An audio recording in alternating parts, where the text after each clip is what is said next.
பொன்னிற சூரியன் உதயமாகும் ஒரு சிறிய ஆப்பிரிக்க கிராமத்தில் கோபி என்ற ஒரு சிறுவன் வாழ்ந்து வந்தான்.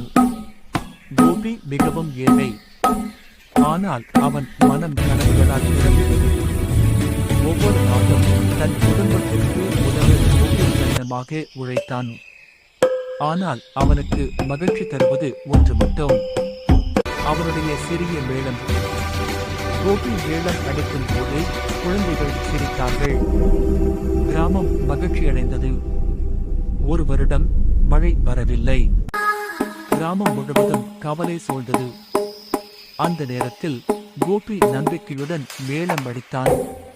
அவன் மனதிலிருந்து வந்த இசை ஒரு அதிசயத்தை உருவாக்கியது. மழை பெய்தது. நிலம் மீண்டும் உயிர் பெற்றது. சிறிய மனமும் பெரிய மாற்றத்தை உருவாக்க முடியும் என்பதை கோபி கற்றுக்கொண்டான்.